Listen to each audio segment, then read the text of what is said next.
let's jump into the Berean Academy football preview.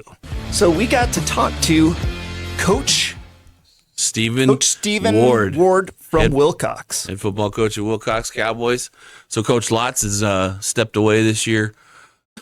And, we had a local boy come back in and take over the reins at Wilcox, and had the privilege to have him on a Zoom preview with us in a wonderful interview. So we're going to take a look at that real quick. And here we have Coach Stephen Ward from Wilcox Football. How are you doing, Coach? Good. Thank you. Man, so it was an exciting season last year. We have a lot to look forward to this year. How are you doing? I should probably ask you, how are you doing today? We're doing good. I think the program, as far as me personally, I'm doing great. The program looks really good. We're ready, man. We've been grinding all summer, done more 7-on-7s than Wilcox has ever done in the history of Wilcox. And so I think we're prepared to come at all angles if needed. We're super excited. We're ready to rock. Yeah. So on that note, I should probably ask what your expectations for the season is. You've got a ton of you got some new kids. It's not a big town, so it's the same kids for the most part from year to year, but there are changes. So how would you say how do you liken these expectations to anything else you've ever seen? Well, in Wilcox, it's the expectations every year, no matter the year, are set really high. And we know that kids are going to make mistakes. We know that athletes are going to, they're going to miss a block, they're going to miss a cut, they're going to drop a ball. But with that said, we hold them very accountable for that type of mistake, and just really try to remind them that you're going to make mistakes, but it's okay, just on to the next play. And our expectations this year, I'd be lying to you if I didn't say we weren't going to be in the finals. I mean, the Wilcox, the last 6 years has been in the semifinals, and we haven't pulled it off. Last year was a nail biter. We lost by 3 points, basically 6 inches, turned the ball over 3 times. And of course, when you do that in a high caliber game against a high caliber team, you just can't pull it off. But with that said, we were better. And we know that, and I think everybody knows that, but we just didn't get it done. So we have looked at the last 6 years in areas, or I have in areas that I think we can improve, and really focused on where our failures were over the last 6, and especially in those 2 big games. And all summer we've been cleaning all that up, just been really, really focusing on trying to play sound football. That's great to hear, Coach. So Jared Young here. Great to have you on the show.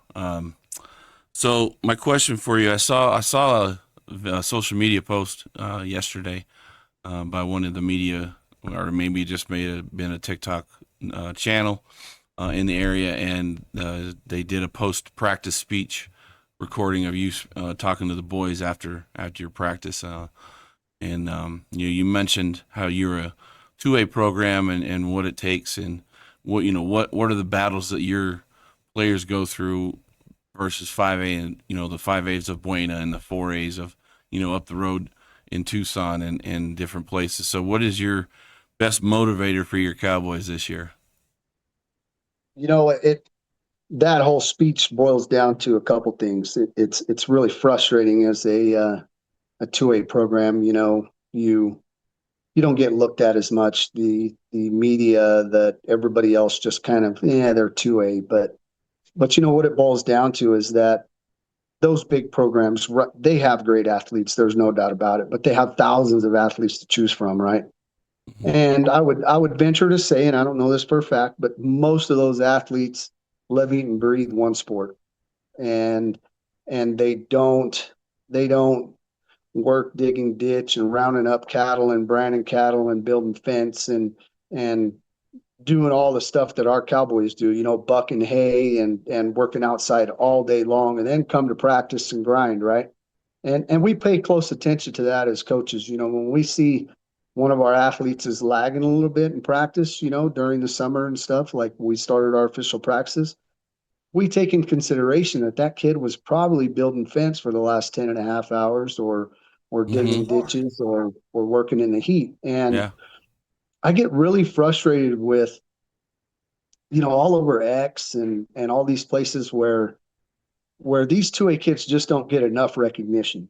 I mean, these kids are playing offense, they're playing defense, they're playing kickoff return, punt return. I would say 80% of our athletes on our field don't ever come off. And they're in great shape. They grind for 4 quarters. They're 100% every play, and they don't get enough recognition for that. You take teams like even some of the bigger 2A schools that really shouldn't be 2A. I mean, the AIA has it kind of weird. I mean, they got 900 students in their school, almost 1,000, and we have 340. And you roll into a big program like that, a 2A program that should be up there at 3 and 4A, and they've got 2 or 3 kids that play both ways, whereas all of our kids we got to put the best 11 on the field right at all times. And so I think those kids, and at the end of the day, those are the type of kids that when they leave and graduate Wilcox High School, their work ethic is going to be tenfold of what other Sure. athletes are going to be, because they've learned to put up with adversity and play through injury, and being gassed and puking on the sideline, and then going right back in when they're needed. So I get to give a lot of props to our schools. It's not 2A has changed, right? It's not what it used to be. It used to be Wilcox, Benson, Bisbee, Tombstone, these Right. small schools. Now you get places like all these private schools that are drawing from huge, huge cities. It's not about their town. And so they don't get to have that pride in their town, like Benson and Wilcox and Bisbee and Tombstone and Morenci and all them. They don't get to take pride in supporting and representing their community. You look at these schools in the metro area, there's 50 something 2A schools. They're Yeah. representing a neighborhood. It's They're basically a couple representing blocks. a city, like Mm-hmm. like a huge area. And people are just moving all over schools back and forth and going to whatever they think is going to best suit their athlete. Whereas we get what we get. And Well, then we build those kids. let's give a shout out to some of those kids. You've got a bunch. Well, you got a few seniors on this upcoming team, and I'd like to know who you got. Well, we're really junior deep. We're Oh, we're all right. junior deep. Um, we've got, one of our key linemen is Alan Allred. He's been a starting guard for years now. Um, Rhett Rogers, who's going to be one of our key linemen also. DeMar Jackson, he's like our best receiver, best corner. Caleb Cook, he's one of our top running backs. And then, we've got Eli Nelson, who's a senior.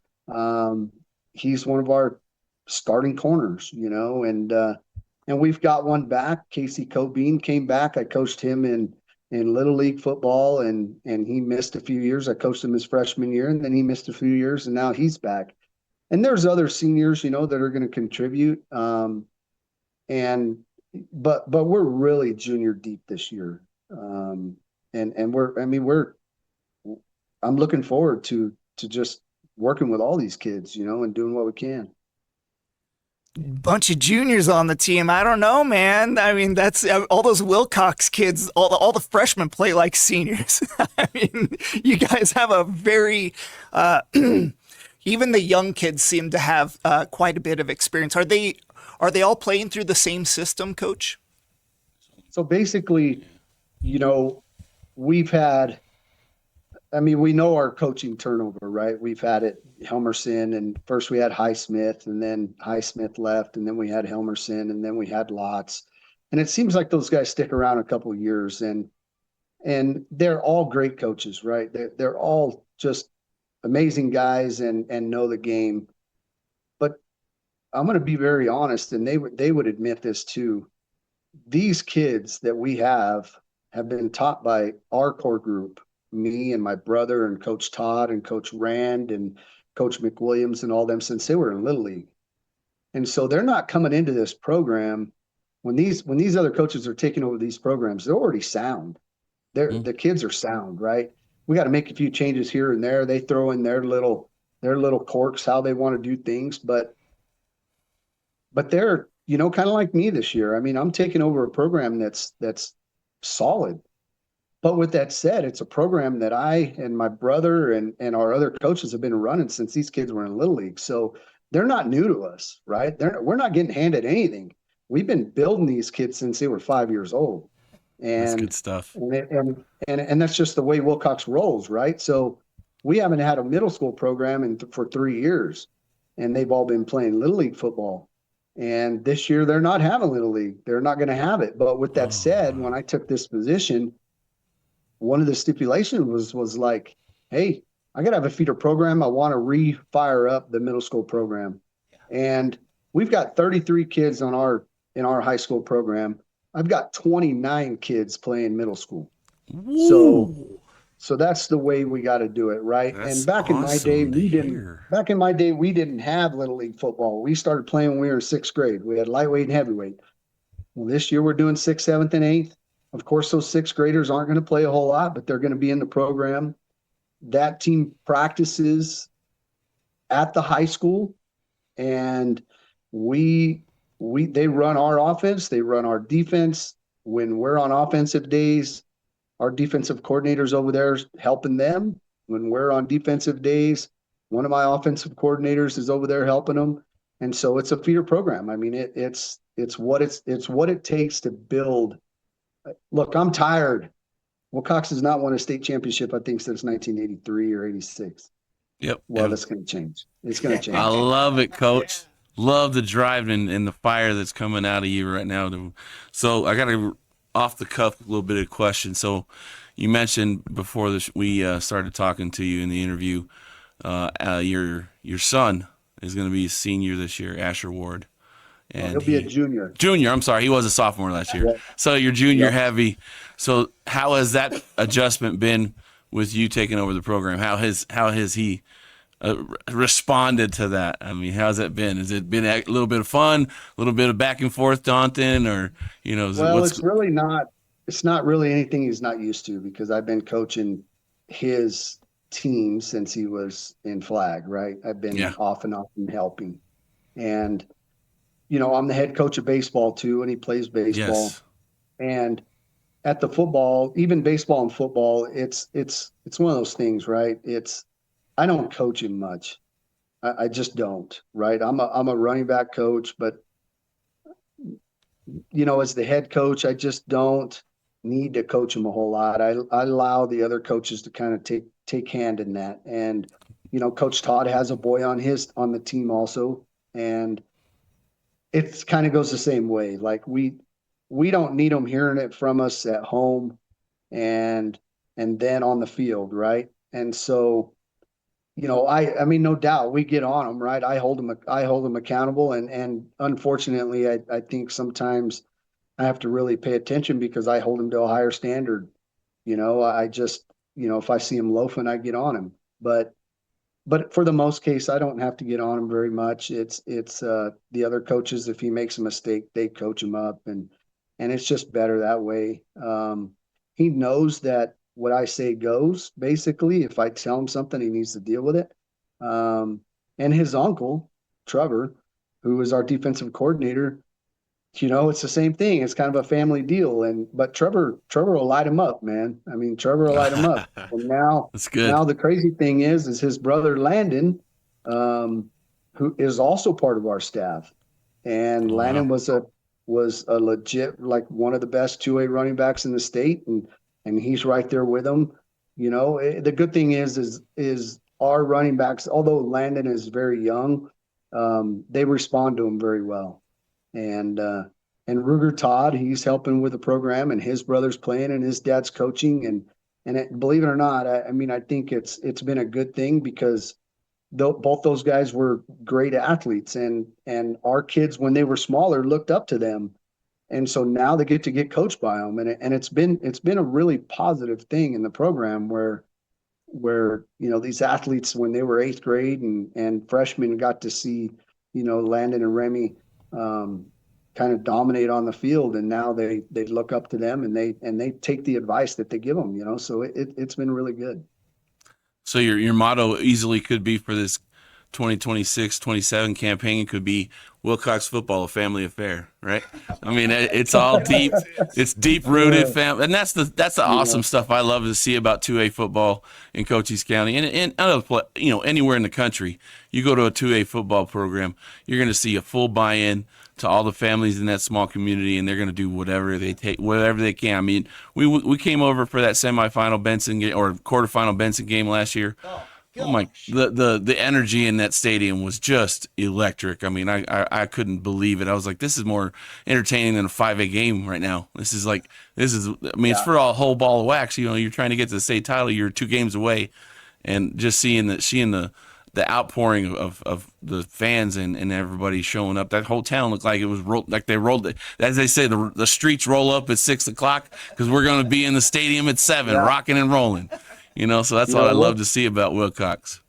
I'll tell you, Wilcox, these smaller schools like Wilcox, Benson, Bisbee, Tombstone, Pima, Morenci, I mean, the fans, they really, really look forward to those Friday night lights, and it's just the culture that I would say, I would love to say it's only Wilcox, but it's not, right? It's these small towns that these athletes are representing. They just put it all out on the field on Friday nights, and the fans and the families and the old men at the coffee shop and even the ladies at the beauty shop, they're talking about it. And, which makes it a little hard, coming into the program and because, your head's on the chopping block. It's a lot of pressure. Yeah, but exactly. It is what it is. I mean, and I'm up to that, I thrive on that pressure. So I think we'll be fine. Final question on the Bald White Guy Show. Yeah, there we go. Are we going to see now? Last year, I think when I was doing the mental math, I could be totally wrong. You guys were like 70% run, 80% run. Is that going to change at all? Is that going to go up to 90%, or is that coming down to 70%? Are we going to see more throws? We have the pass game if we need it. Okay. Like I said, we went this summer to 7-on-7 almost twice a week, and we did really well. But Wilcox has always been a run team.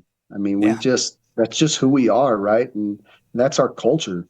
We'll throw the ball if we have to, but you're going to have to stop the run. Mm-hmm. And until you stop it, there's no footballs going in the air, right? I mean, there's nothing better than just driving it down someone's throat, eating up the clock, and just staying true to who we are, and just playing hard-nosed football, right? That's what this program. I mean, everybody that plays us, everybody can say that when they play Wilcox, it's like, oh my gosh, they just pounded us, and we'll continue to do that. Cook's a senior. He's a stud running back. Astor's a junior now.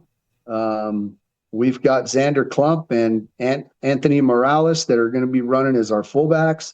And both those kids will put their heads down and just smoke you. And so we're ready, man. We're ready to drive it down people's throat. We're ready to do what we do.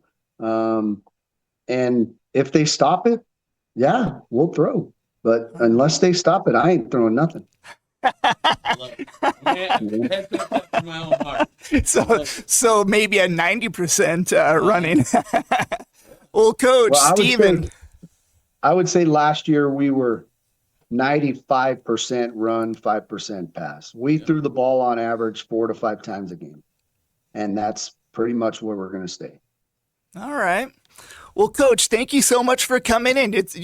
Your guys' community isn't that close to ours, but we love you like you're just right down the road. You guys are so much fun to watch. The kids are, like you said, those kids doing all that work all the time. They got farm jobs. They got real jobs. I mean, yeah. So we love your guys' community, and we're sending as many blessings your guys' way as possible. We appreciate it. We appreciate it. We're super excited. We start grinding on Fridays, our scrimmage against Miami, and we're ready, man. We're ready. And then a huge game next Friday against ALA, super tough team. Well, thanks for coming in, Coach. We had a great time. All right. You guys take care. Good luck on the season. Thank you. We appreciate it. This week's football preview is brought to you by Berean Academy. In Sierra Vista, get ready for nonstop highlights, bold predictions, and everything you love about the game.